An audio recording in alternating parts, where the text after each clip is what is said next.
America Iran Israel जंग में कूद पड़ा। ईरान की 3 जौहरी तंसीबात पर बमबारी कर दी। फर्दो, नेतन्ज और इस्फहान जौहरी साइट्स को निशाना बनाया गया। अमेरिकी मीडिया के मुताबिक फर्दो जौहरी साइट हमले में B-2 बमबार तैयारों ने 6 बंकर बस्टर बम गिराए। दीगर ईरानी जौहरी साइट्स पर हमले में 30 टोमाहॉक मिसाइल इस्तेमाल किए गए। ईरानी एटमी तवानाई इदारे ने फर्दो, नेतन्ज और इस्फहान जौहरी साइट्स पर हमलों की तस्दीक भी कर दी है। A short time ago, the U.S. military carried out massive precision strikes on the 3 key nuclear facilities in the Iranian regime: Fordo, Natanz, and Esfahan. Iran's key nuclear enrichment facilities have been completely and totally obliterated. Iran, the bully of the Middle East, must now make peace. If they do not, future attacks will be far greater and a lot easier.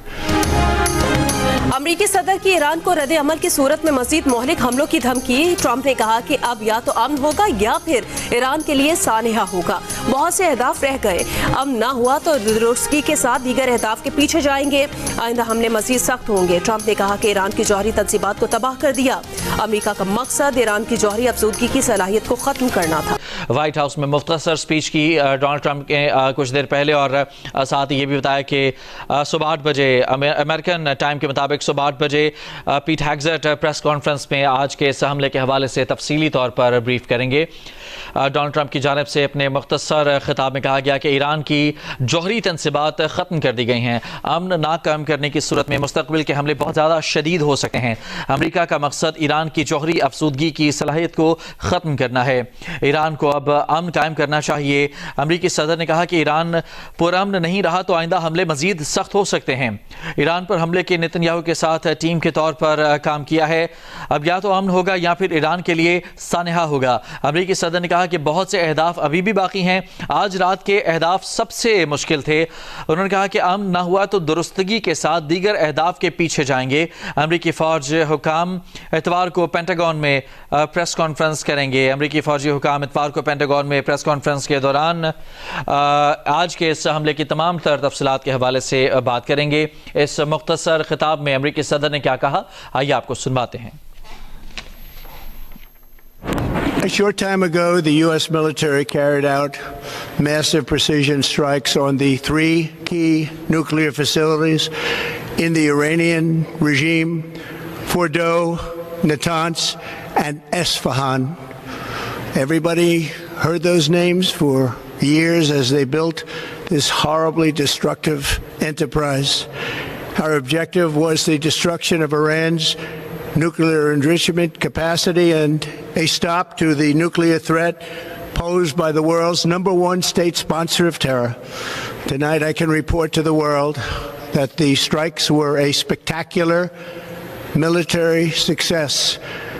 Iran's key nuclear enrichment facilities have been completely and totally obliterated. Iran, the bully of the Middle East, must now make peace. If they do not, future attacks will be far greater and a lot easier. For 40 years, Iran has been saying death to America, death to Israel. They have been killing our people, blowing off their arms, blowing off their legs with roadside bombs. That was their specialty. We lost over 1,000 people, and hundreds of thousands throughout the Middle East and around the world have died as a direct result of their hate. In particular, so many were killed by their general, Qasem Soleimani. I decided a long time ago that I would not let this happen. It will not continue. I want to thank and congratulate Prime Minister Bibi Netanyahu. We worked as a team like perhaps no team has ever worked before. And we've gone a long way to erasing this horrible threat to Israel. I want to thank the Israeli military for the wonderful job they've done. And most importantly, I want to congratulate the great American patriots who flew those magnificent machines tonight, and all of the United States military on an operation the likes of which the world has not seen in many, many decades. Hopefully, we will no longer need their services in this capacity. I hope that's so. I also want to congratulate the chairman of the Joint Chiefs of Staff, General Dan Raisin-Kane, spectacular general, and all of the brilliant military minds involved in this attack. With all of that being said, this cannot continue. There will be either peace or there will be tragedy for Iran far greater than we have witnessed over the last 8 days. Remember, there are many targets left. Tonight's was the most difficult of them all, by far, and perhaps the most lethal. But if peace does not come quickly, we will go after those other targets with precision, speed, and skill. Most of them can be taken out in a matter of minutes. There's no military in the world that could have done what we did tonight, not even close. There has never been a military that could do what took place just a little while ago. Tomorrow, General Kane, Secretary of Defense, Pete Hegseth will have a press conference at 8 a.m. at the Pentagon. And I want to just thank everybody, and in particular, God. I want to just say we love you, God, and we love our great military. Protect them. God bless the Middle East. God bless Israel, and God bless America. Thank you very much.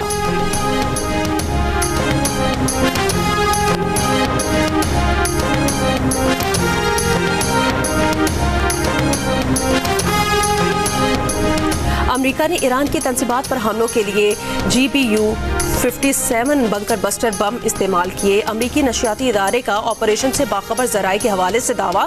6000 pound धमाका के इस मवाद से लदा 30,000 pound वजनी massive ordnance penetrator इंतहाई महफूज तंसीबात तक पहुंचने और उन्हें तबाह करने के लिए डिजाइन किया गया है। अमेरिका ने बमबारी के लिए 2 B-2 बमबार तैयारे इस्तेमाल किए।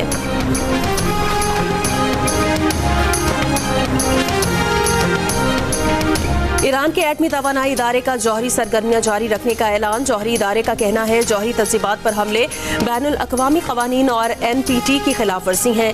अमरीकी हमले कई रोज से जारी इसराइली हमलों का तसलसल है। IAEA इन पर खामोश और मुमकिना तौर पर शरीके जुर्म है। ईरानी ओहदेदार का कहना है अमरीकी हमले से पहले जौहरी तंसीबात को खाली कराया गया था। निशाना बनाए गए साइट्स में कोई मवाद नहीं था जो इखराज का बाइस बने। अक़वाम मुत्तहिदा के सेक्रेटरी जनरल ने ईरान पर अमरीकी हमले को कशीदगी में खतरनाक इजाफा करार दे दिया। एंटोनियो गुतेरेस इस बात का खतरा बढ़ता जा रहा है कि ये तनाज़ा तेजी से काबू से बाहर हो सकता है। आम शहरियों, खित्ते और दुनिया पर तबाहकुन असरात पड़ सकते हैं। आगे बढ़ने का वाहिद रास्ता सिफारतकारी है। वाहिद उम्मीद अमन है। तनाज़े का कोई फौजी हल नहीं है। मौजूदा सूरत हाल पर गुफ्तगू के लिए senior anchor person Hamid Mir साहब इस वक्त हमें ज्वाइन कर चुके हैं। मीर साहब, बहुत शुक्रिया वक्त देने के लिए। मीर साहब, नेतन्याहू कहते हैं कि ताकत से अमन कायम किया जा रहा है अमेरिका के साथ मिलकर। क्या लगता है ताकत से अमन आ सकता है? देखिए, ताकत से तो अमन कभी भी कायम नहीं होता। और ये जो ट्रंप साहब ने एक्शन लिया है, ये एक्शन देखकर मुझे 9/11 के बाद जो अमेरिका ने हमला किया था अफगानिस्तान पर, और उसके बाद जो अमेरिकी सदर थे जॉर्ज बुश, उन्होंने जो खिताब किया था वो अगर आप निकालें उसको दोबारा देखें तो आपको बड़ी सिमिलैरिटी नजर आएगी। इसी तरीके से जिस तरह ट्रंप साहब ने अपनी फतह का ऐलान किया है और नेतन्याहू जो है वो उसने उनका शुक्रिया अदा किया, तो उस वक्त भी तकरीबन यही सूरत हाल थी। और अमेरिका ने कहा हमने जंग जीत लिया है, लेकिन उसके बाद फिर अमेरिका जो है वो कई सालों के बाद अफगानिस्तान से काफी रुसवा होकर निकला। तो अगर आप हिस्ट्री देखें तो अमेरिका की जो फौजी ताकत है उसमें कोई शक नहीं कि उनके पास फौजी ताकत तो है, लेकिन इस फौजी ताकत के बावजूद ना वो वियतनाम की जंग जीत सके, उसके बाद उन्होंने अफगानिस्तान पे हमला किया, वहां पे भी वो नहीं जीत सके, फिर उन्होंने इराक पर हमला किया, वहां भी नहीं जीत सके। तो ये कहने को तो एक फौजी ताकत है, लेकिन फौजी ताकत उसी वक्त एक अल्टीमेट विक्ट्री में तब्दील होती है जब आपके साथ सियासी ताकत भी हो। तो ट्रंप साहब के सूरत हाल ये है कि उनके पास तो अपनी जो उनकी कांग्रेस है उसके अरकान उनके इस हमले को सपोर्ट नहीं कर रहे, और बहुत से अरकान का ये कहना है कि ट्रंप का ये हमला जो है ये इलीगल है, क्योंकि अमेरिकी कॉन्स्टिट्यूशन के मुताबिक किसी भी गैर मुल्की हमले से पहले कांग्रेस की तायीद जरूरी है, जो कि ट्रंप साहब के पास नहीं थी।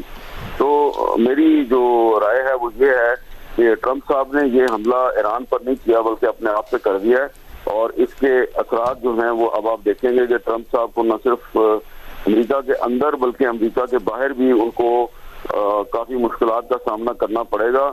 नो डाउट कि नेतन्याहू बहुत खुश है और उसने उनका शुक्रिया भी अदा कर दिया है, लेकिन ट्रंप साहब जो हैं उन्होंने इस हमले के बाद अपने बहुत से जो दोस्त हैं उनको खो दिया है, और ये हमला जो है ये अल्टीमेटली ना तो अमेरिका के मुफाद में होगा और ना ही ट्रंप के अपने मुफाद में है।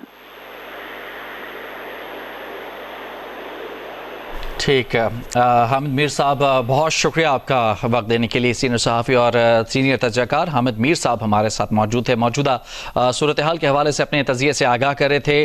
तकरीबन 3 घंटे से ज़ायद का वक्त गुजर चुका है और अभी तक ईरान की जानिब से मौजूदा सूरत हाल पर कोई हुकूमती रद्द-ए-अमल सामने नहीं आया। अलबत्ता ईरान की एटमी तवानाई एजेंसी ने 3 तनसीबात पर अमरीकी हमले की तस्दीक की है, वाज़ेह किया है कि पुरअमन एटमी प्रोग्राम जारी रखा जाएगा। और दूसरी जानिब अमरीकी सदर डोनाल्ड ट्रंप की जानिब से मुख्तसर जो खिताब किया गया है उसमें यही कहा गया है कि ईरान की जो एटमी